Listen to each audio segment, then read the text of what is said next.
What have you done? Is this an ice drink or a studio? The ice drink's later. Have a seat. Relax. I'm wrecking the place. You've wrecked the joint already. But don't worry about that. You're #1. That is fantastic, isn't it?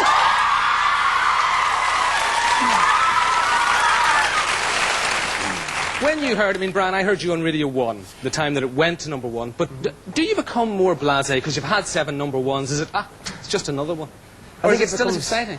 No, it's so different because every different single's like a different event.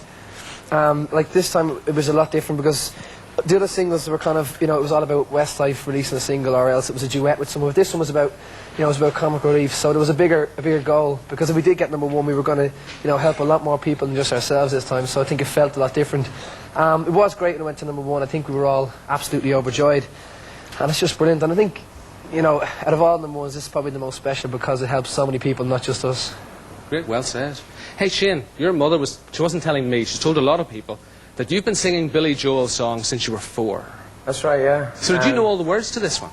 I do, well I should anyways. No, but beforehand, I mean. Before. Yeah, I did, yeah. It was the first record I ever bought. My mum bought it for me, yeah, on tape when I was 4 years of age, yeah. So, my favourite song. Gosh, really? Well then, it would have been an obvious choice, but you guys didn't choose it. Richard Curtis chose it, didn't he? That's right, yeah. Did you mind that someone else was choosing the song that you guys were going to sing for commentary?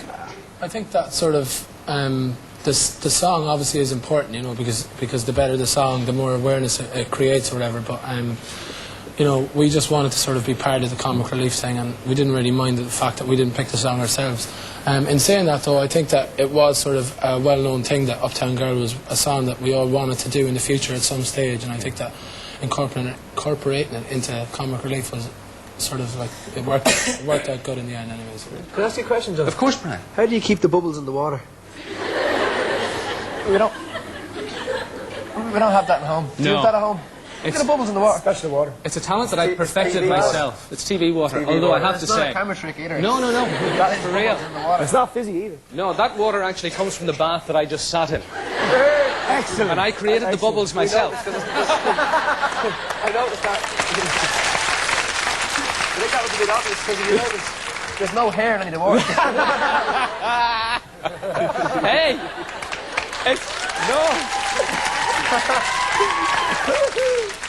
I'm glad you mentioned that, because I was miffed that I did not win Best Haircut at the Smash Hits Awards. I know. But it's one of the awards that you guys have won. And you've won so many. I mean, you won 6 Smash Hits Awards recently. You won the Brit Award recently. Record of the Year for the 2nd time. Which of all the awards that you've won over the past couple of years means the most? Which is the... I don't know, I mean, like you said, there's so many. I think the biggest award show that we've ever done was the Brit Awards. And I think to win a Brit Award, you know, growing up watching the Brit Awards all our lives, kind of, that was quite special. But then we won an MTV Award as well, which, you know, and you get the gong, and it's kind of like, yeah, I think the MTV Award was probably... Did you go to that one? We didn't go. We were actually, you know, where were we? The pub. I heard that as well. So yeah. we just did a link for it. But I think there's so many different awards. You go home, you know, and you see all the awards sitting on the mantelpiece. It's kind of quite shocking when you're sitting down watching TV and all of a sudden you've got an MTV award above your TV when you're watching MTV. It's quite strange. It's great. I think it's what makes so many people proud of the 5 of you. That not only do you still have your feet on the ground, but that you epitomise everything about having that dream and getting there, which you do, which is just great. I want to go right back to the start. How did the 2 of you hear about these 3 guys from Sligo? How did Nicky and Brian hear? Someone had said to me about an audition that was coming up about a boy band. And myself and Brian knew each other through karaoke. I was presenting karaoke in Dublin, excuse me, with my dad. And got to know Brian very, very well. And then we went along to the audition, and they were looking for one person, but they narrowed it down to the 2 of us. And we didn't tell each other we were going either. Yeah, that was funny because we were at a karaoke competition, well, not a competition, but a karaoke, and Brian, we were talking about, you know, everything except this audition the next day. Just avoiding it. What are you doing tomorrow? Brian, I'm nothing. I'm staying in with my mum. I'm going to Donegal, and you know, all this type of thing. But then eventually we met up at the audition, and it went down really, really well. And we just, in the weeks after the audition, we went down to live in Sligo with the 3 boys, and then they came up to Dublin and stayed there. So I think there's some funny stories from Sligo, don't we, Brian? Yeah, it was like... Here we go. Here we go before we even start. We got 2 months suspended sentence. It was a bit mad. No, Sligo was lovely. It was It is actually a really nice to lovely get out place. because we're so used to living in the city and it's all hectic Get out of and that go. smog. No, but it was nice because, like, especially when we went down there, all their families were really nice. And the breakfast in Shane's mum's house was brilliant. Is Sligo not a Every city? morning. Not really, no. It is. Is it a city? It's not. it Yeah, is but a it's not a city. massive city like Dublin where it's like buses and stuff and Yeah. roads. It's like it's a city, but yeah, it's not. It's much. Actually, I think I prefer Sligo than Dublin. Because it is. It's very laid back and everybody knows each other. Is that why you moved out of Dublin, yeah? He's living in Yeah, Wicklow that's now. true. Actually, that's true.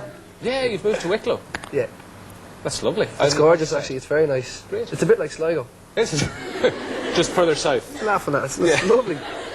No, Sligo is a beautiful place, I have to say, because the first time we went down, Shane actually brought me and Nicky out to see like the sights. There's actually some really beautiful places in Sligo. Definitely. It is. It's a gorgeous, gorgeous place.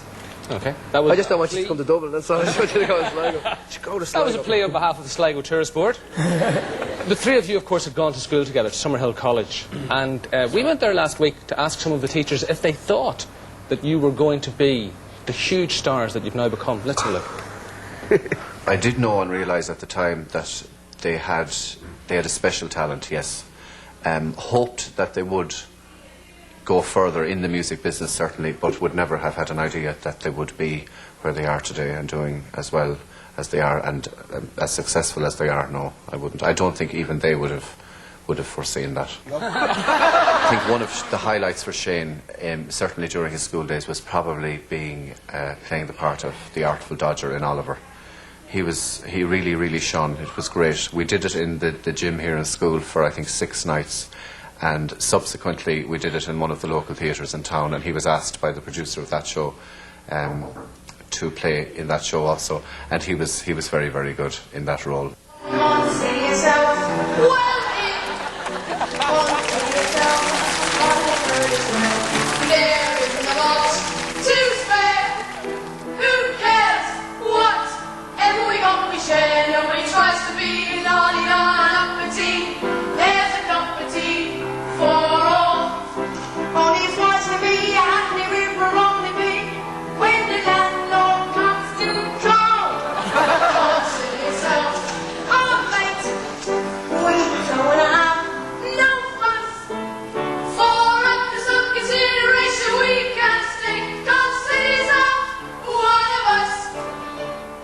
We started the rehearsals for Oliver, and he'd swan into the rehearsals, and he was really cool. But once he took the script up, he just had it, and he, in some ways, I thought he was better than the guy in the film, because we looked at the film and said, but he was really something else in Oliver, and that's where I saw him shining out. So I think, Shane, if you're watching, you'll probably go into acting at some stage, I'm sure, because he certainly has it there as well.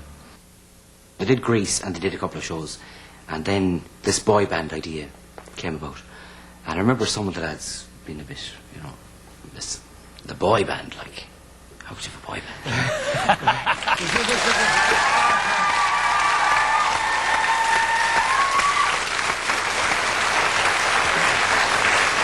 That Artful Dodger, I have to say, was tremendous. We got the tape of that, and in the office, we were all astounded as to how good you were. You're a star. You knew that. Yeah. And a handsome devil to boot.